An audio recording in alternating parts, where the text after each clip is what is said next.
नमस्कार आप सभी दोस्तों को, मित्रों को। उम्मीद है कि आप सभी टीजीटी कमीशन की तैयारी कर रहे हैं, अच्छे से कर रहे हैं। हालांकि मेरे व्हाट्सएप चैनल पर एक हफ्ते के अंदर करीब 700 लोग जुड़ चुके हैं और जो लोग काफ़ी फ़ायदा भी उठा रहे हैं। हर दिन आपको जो है जीके मैं व्हाट्सएप चैनल के माध्यम से हो या कम्युनिटी पेज के माध्यम से है, मैं आपको भेजता रहता हूं और आप तक कुछ ना कुछ हर दिन अपडेट मिलती रहती है।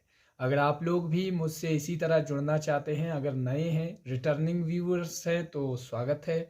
अगर नए हैं तो आप कमेंट सेक्शन में आपके लिए व्हाट्सएप चैनल का लिंक है। यहाँ पर जुड़ने के लिए आपको कोई भी पैसे नहीं मिलेंगे, ना ही मुझे इसका कोई व्यक्तिगत फ़ायदा है।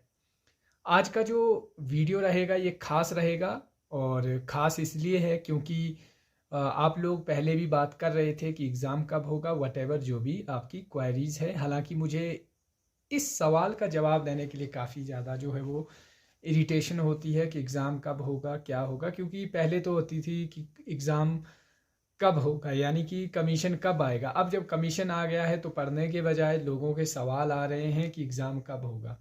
मैं तो ये मानता हूँ कि अगर आपके पास 100 से ज़्यादा दिन होंगे तो ही आप लोग जो है एक बेटर तैयारी कर सकते हैं। तो ये लेके चलो, करीब आपके पास 90 डेज़ है। मतलब जब भी आप जिस दिन से आपके पास डेट एडवर्टाइजमेंट हुई थी, ठीक है, एडवर्टाइज हुई थी, उसी दिन से जो है आप अपने आप को 100 दिन के हिसाब से लेकर चलिए।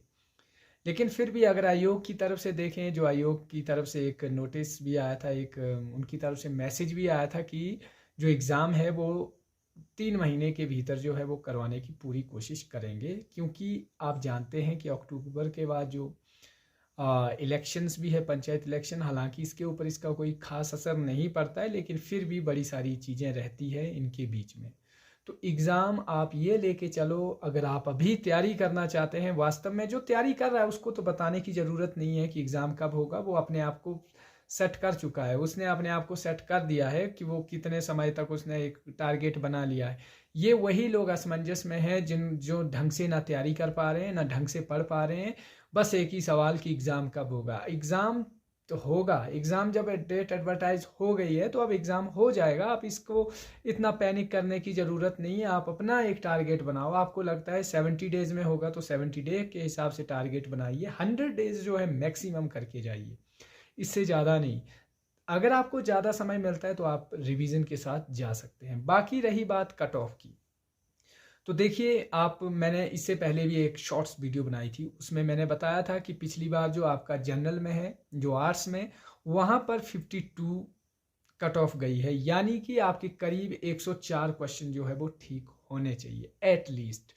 और अब जो है कंपटीशन जो है साल दर साल जो है बढ़ता जा रहा है। एक बात याद रखिएगा, पिछले साल जो हुआ वो उसकी तुलना में भी 2 से 3% मेरिट ऊपर चली जाती है। तो अब तो ये 5 से 6 साल का स्ट्रेच है।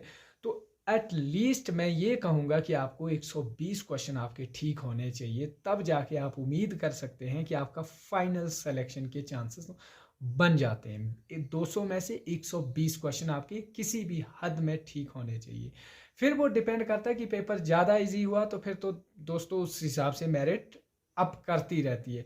और EWS का 49 था तो यहाँ से भी 5 से 6% ऊपर लेके जाइए।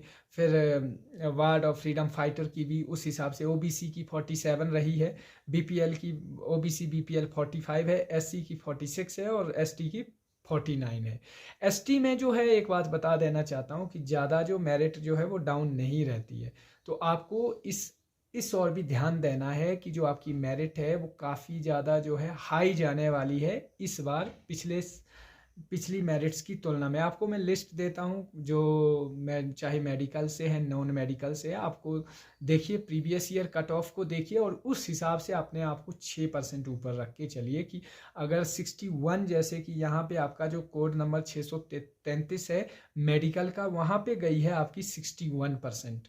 और आपका जनरल BPL में 54 और WFF में गया है 52, OBC अनरिजर्व्ड 54 और BPL 40, SC में 53 और ST में 59। इसी हिसाब से बाकी जो है कैटेगरी में भी, बाकी जो नॉन मेडिकल है उसमें भी इसी तरह से मेरिट जो है वो फ्लो करती रहती है।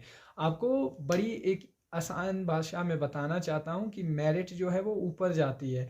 डिपेंड करता है कि आज के समय में पेपर डिफ़िकल्ट भी आए तो भी जाएगी। रीज़न जानते हैं आप? क्योंकि उस समय उतना सिलेबस लोगों के पास अवेलेबल नहीं होता था, मटेरियल अवेलेबल नहीं होता था। अब जो है मेरिट जो है डाउन नहीं आएगी, मेरिट इससे ऊपर जाएगी, लेकिन डाउन बिल्कुल भी नहीं आएगी, कतई नहीं आएगी। इस बात को जहन में भर लीजिए और अपनी प्रिपरेशन को जो है तैयार कर दीजिए। और सबसे बड़ी बात, ये घिसा पिटा सवाल अब मत पूछिए कम्युनिटी पेज में व्हाट्सएप पर आके कि पेपर कब होगा, पेपर कब होगा। जब आएगा मैं आपको नोटिफिकेशन डाल दूंगा, जब आएगा आपको नोटिफिकेशन मिल जाएगी, जब होगा आप खुद इस चीज़ से जो है वाकिफ़ हो जाएंगे। ये बच्चों वाला सवाल रहता है, क्योंकि अब आप भी मेडिकल स्टूडेंट है, नॉन मेडिकल स्टूडेंट है, तो आपको ये चीज़ें ऑलरेडी मालूम है कि क्या रहता है क्या नहीं रहता है। बाकी मेरी तरफ से आज की वीडियो में इतना ही। बाकी आपका समय शुभ रहे। जय हिंद दोस्तों।